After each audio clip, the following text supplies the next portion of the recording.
Welcome, you all. I am Baron Baptiste. Welcome to Disrupt the Drift. This is a place where we can tell the truth and the truth can be told. It's always good to be here with you. And I want to bring something forward, the idea of diet. We're going to talk about diet.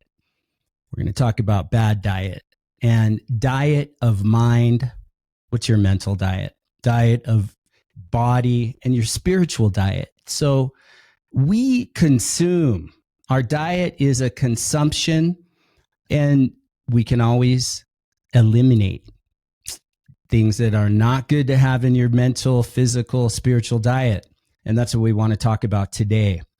The word diet, as I understand it, comes from the Latin root dietica, which is a Latin root, which means way of life. Your diet is a way of life. Not talking about putting on a straitjacket and getting on Weight Watchers. We're talking about your way of life, a conscious life. David, what's your take on diet and the dark side?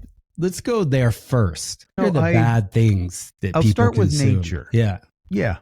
If you feed a horse spaghetti and meatballs, the horse will turn its nose up at it because it's not the natural diet for a horse.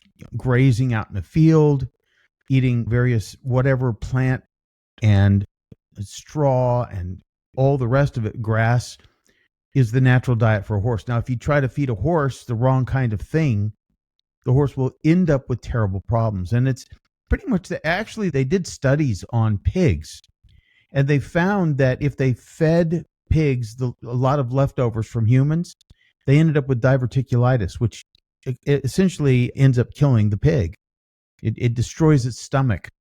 And pigs, you think, oh, pigs can eat anything. But honestly, pigs can't eat anything.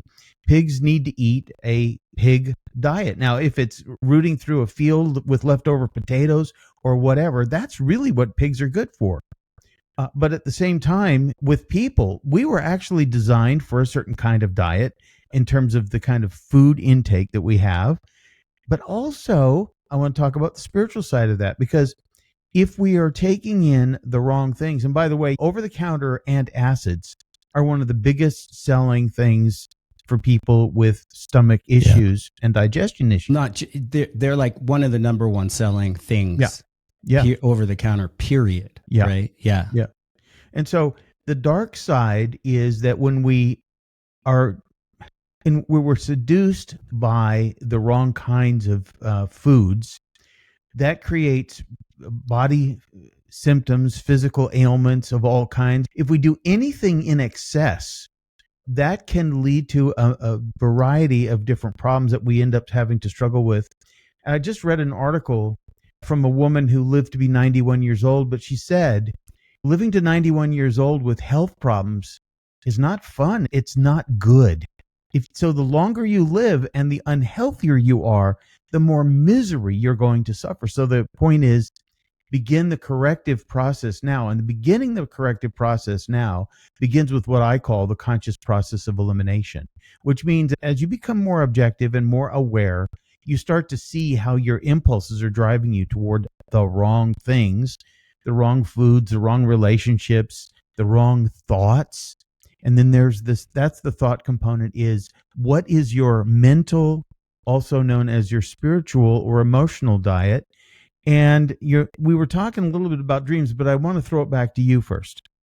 Yeah, what comes to mind is it's all integrated, right? We're interconnected beings, like a wind chime. Each part affects the other.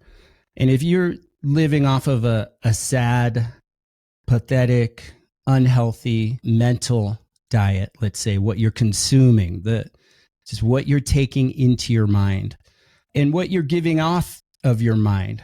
If you're feeding off of drama, resentments, somehow stress, you're taking your motivation from stress and being high strung and reactive.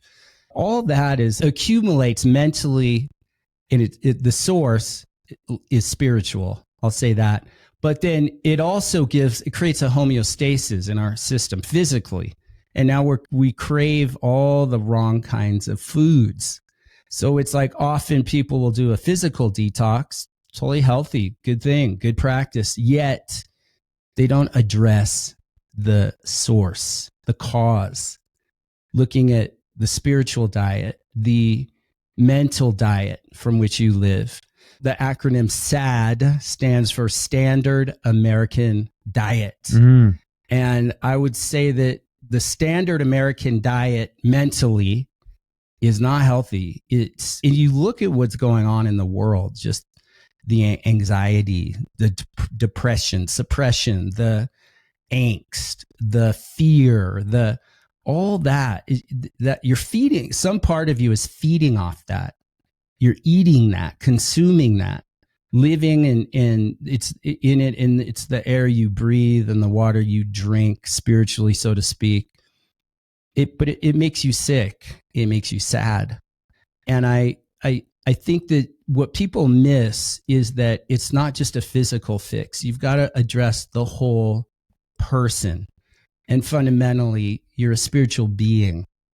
And what's going on with you spiritually, what's going on with you then mentally, and again, what you're consuming. Because there's something, who was it? There was some philosopher said that a man is rich in what he can afford to do without.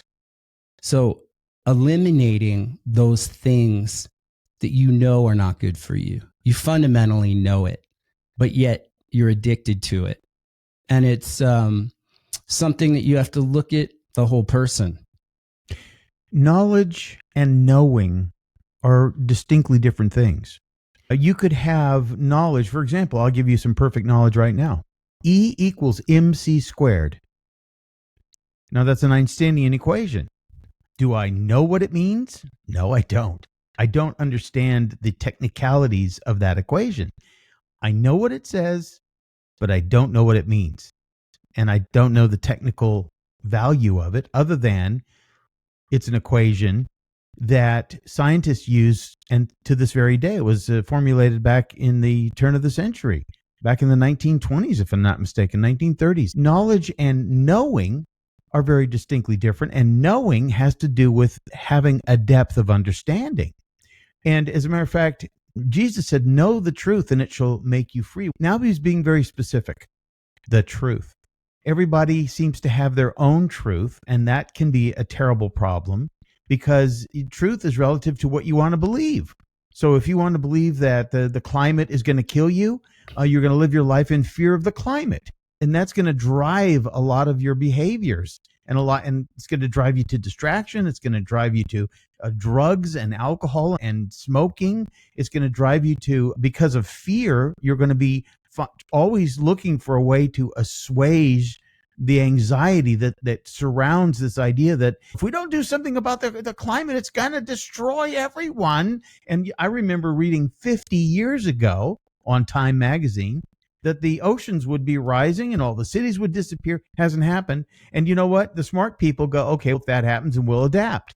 But other people live and they put that in their head, and it lives rent-free up there, and it occupies more and more space. And bad ideas will occupy as much space in your head as you will allow them to have. So we've got to watch out for bad. Let me give it, a little different take on it, but along the same trajectory is you can live. So with knowledge, you're pointing to knowledge and knowing. And there's so much knowledge now, right? You've got Google.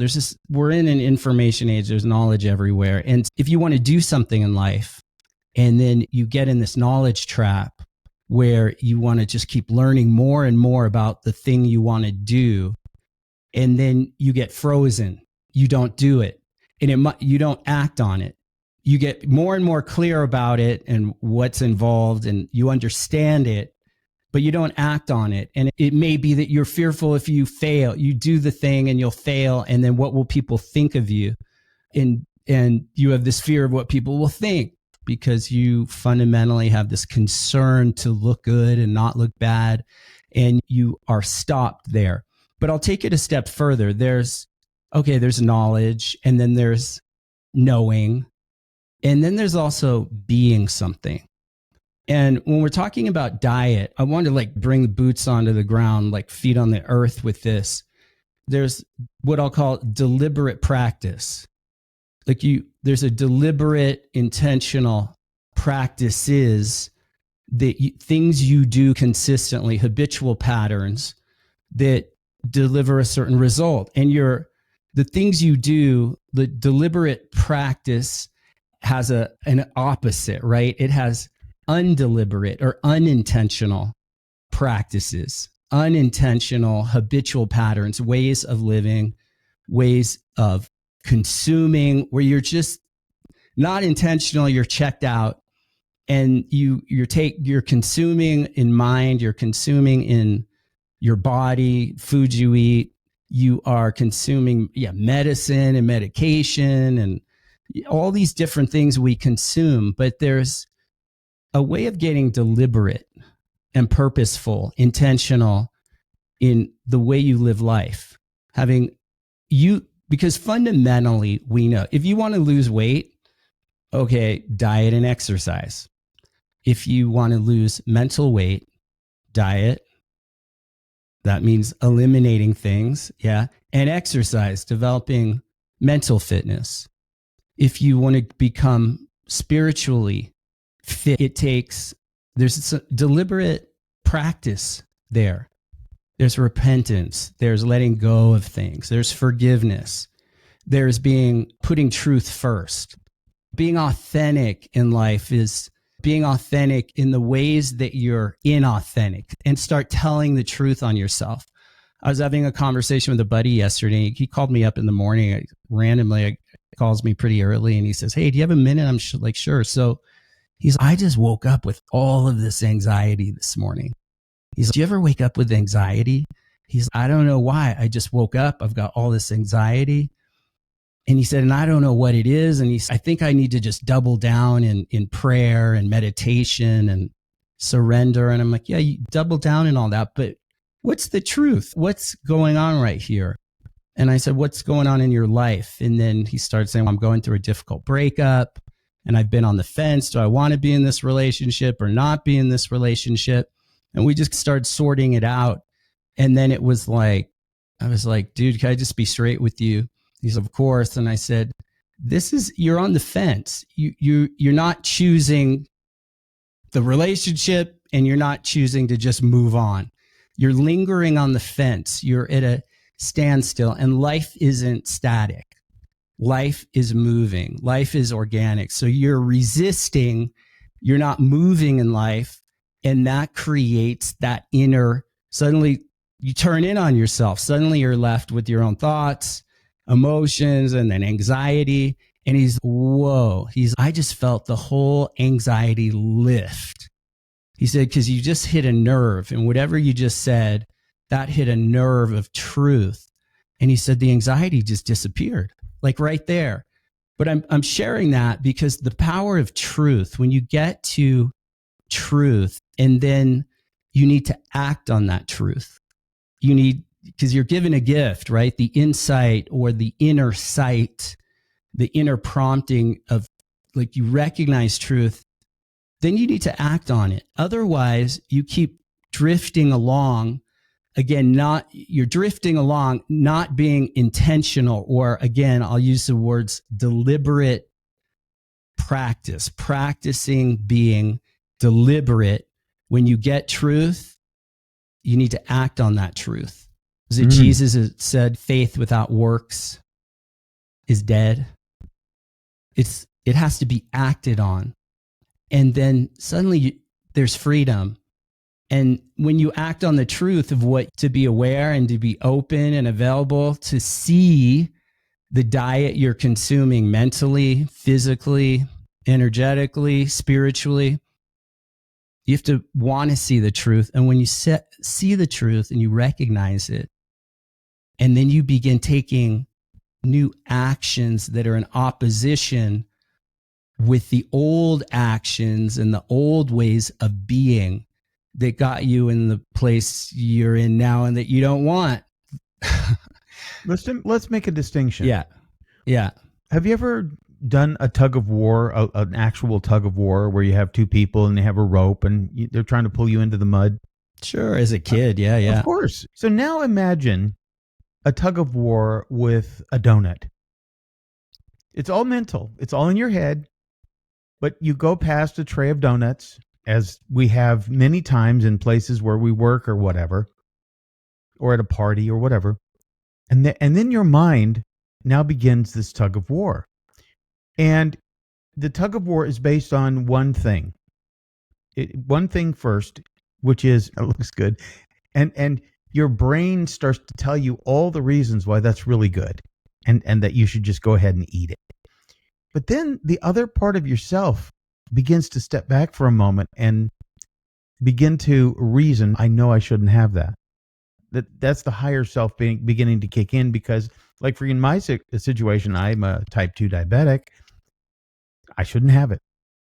Do I want it? Of course I want it. So now I'm standing there looking at the donut. You want the diabetes. I want the donut. Ah. And if I want the donut, I want the diabetes. It's a twofer, right? Yeah. One comes with the other. And it's not even the food that is at the root of the problem because it's used a controversial concept. A gun has no power of its own. A gun can't pick itself up and use itself against anybody. It has to be a knife. used. Like a knife. Exactly. Yeah, exactly. It's an innate, inanimate thing. And so is a donut. But you see, the tug of war there is the dichotomy of the human identity, which is that there's a part of us that's very selfish and that we are always looking for confirmation bias. In other words, we're always giving ourselves reasons why we do or don't do a thing.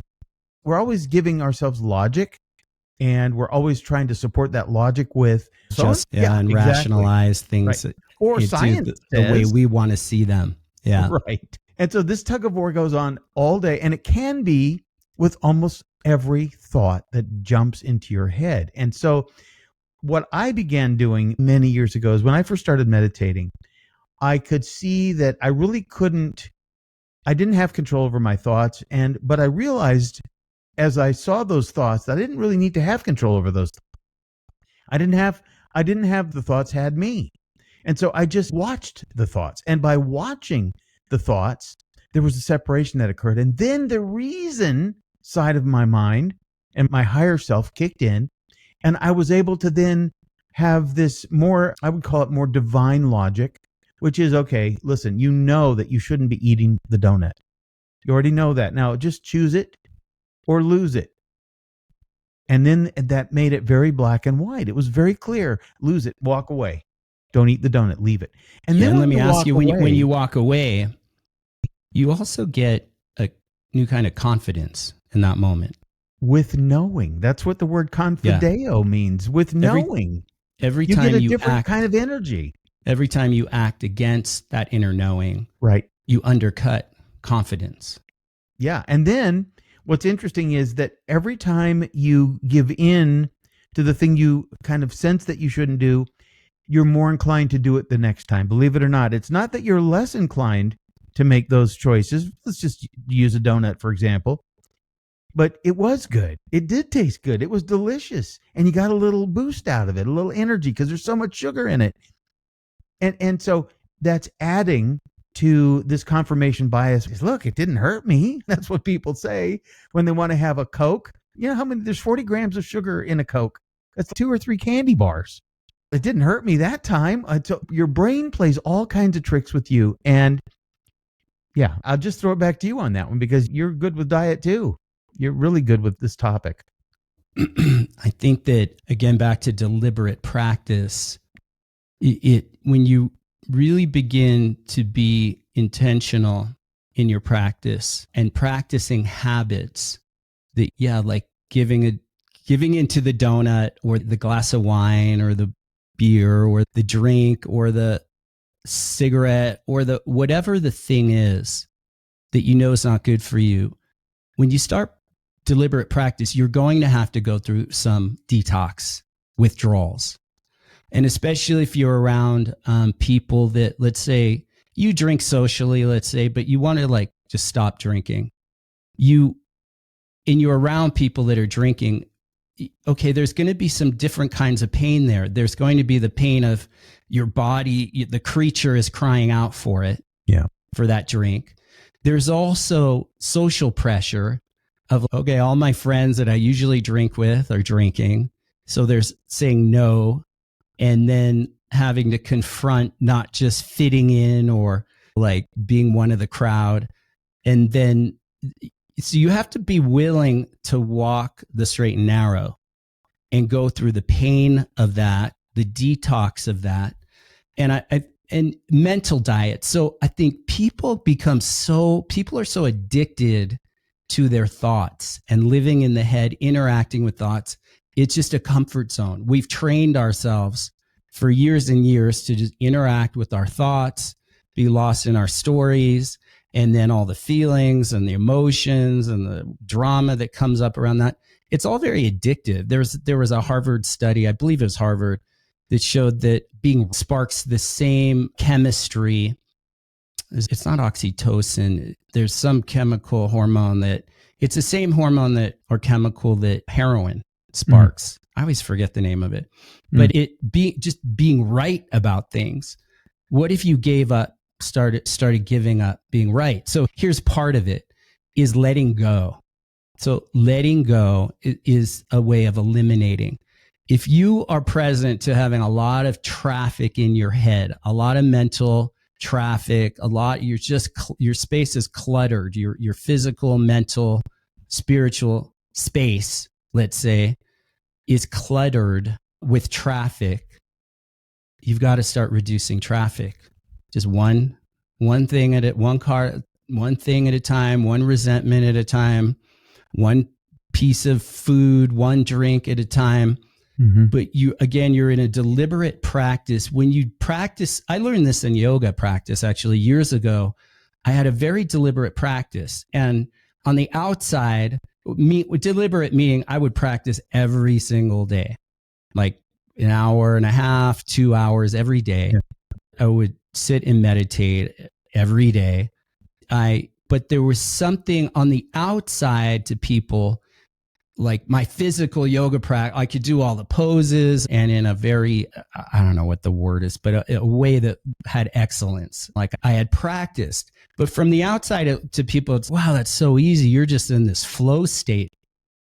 And I'm like, sometimes there's flow, but often it's not flow. It's really going through the rigors, the discipline of a practice. It's not always about flow, but one thing, deliberate practice over time and discipline gives you access to flow in life.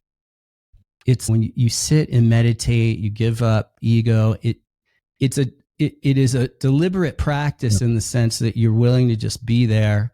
It's like you're getting your spiritual spankings. It's like the thoughts, but you're going through that. It's not all flow, but what it allows for is flow in life. Baron, it begs the question, are we human beings having spiritual experiences, or are we spiritual beings having human experiences? And what I will say to you is that this tug of war has to do with the spiritual or higher self that is always in a, for lack of a better word, a conflict with the human self. So the spiritual self and the human self, and in a way, the two are incompatible, and one has to win. And so I wanted to touch on dreams for a minute, because you see, the spiritual self is so much involved in the human side of our lives that we don't realize quite often. But the dream side of us can be, and in the Old Testament, the Bible treats dreams as being three origins in importance. One is natural, two is divine, and three is evil. And so there are dreams that come to you that try to seduce you and pull you down into the dark side, into the darkness of hell Nightmares. itself. Yeah. And then there is the divine self. The natural self is just the flotsam and jetsam of everyday life. It's just like Memorex. You just it just flows through your brain and you don't even know why it's there for what. But the divine, the higher self, is constantly trying to pull you back to itself. Because see, the human is involved. If there was a forbidden fruit experience, it was the human that wanted the forbidden fruit, just like I want the donut, but I know it's not good for me. So my higher self jumps in and says, hold on, Just let it go. Sometimes I won't, but most of the time I will, because I want to live. I want to live a healthy, happy life a long time. I've got 20-year-old sons that I need to be around for as long as possible. So there's motivations that make me say, I want to live. But there's a side of us that says living is just overrated. It's not all that great. So why not live? I'm jealous of my dog's life. When I'm feeling down, Yeah. like my pup over there, he's snoring away. He's just happy. I'm like, wow, he's got the easy life. But for a human being, there's no easy life. There is no easy life. Yeah. Yeah. And so dreams But we can find ease within life.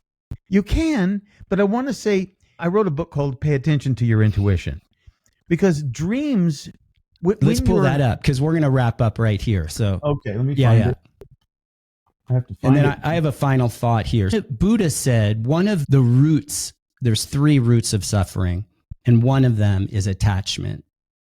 And it's the practice of non-attachment. And the easy way of saying it is letting go, developing the musculature called letting go of the foods you shouldn't be eating, letting go of those lethargic physical habits. You need to be moving your body. You need to be breathing. The spiritual, like getting still, meditation. Then there's something about letting go. Letting go is a health secret. So this conversation to me is about health, the whole human being in health. Letting go is a health secret. When you start letting go of stuff, you get your light back. You get the light back in your eyes. You start getting new vitality and freedom and a new kind of real power. Forgiveness is a health secret. Yes. Get your light back by giving stuff up. Just keep giving stuff up rather than developing more traffic and clutter and toxicity in your body, mind, and being.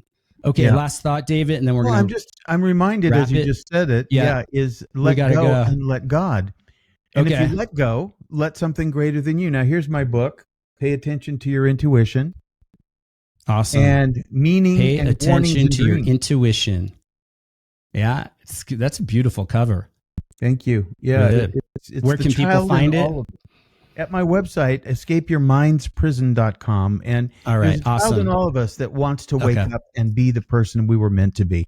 Yeah, good. All right, you all, thank you. And you can check me out at baronbaptiste.com. Also, I'm updating. I have a monthly membership, Momentum Nation. I'm working at renovating that, updating that, and there'll be lots of great structures in there for meditation, for self-leadership, leading self in life. But check me out, baronbaptiste.com. Please subscribe, follow the channel, share the show. I've been paying for this show out of my own pocket, out of just the love of being here. We've been advertisement free so that we can just bring you straight up real content. But you sharing the show is a way of you giving back. And thank you all. Until next time, keep disrupting the drift and aim true, and courage and peace be with you.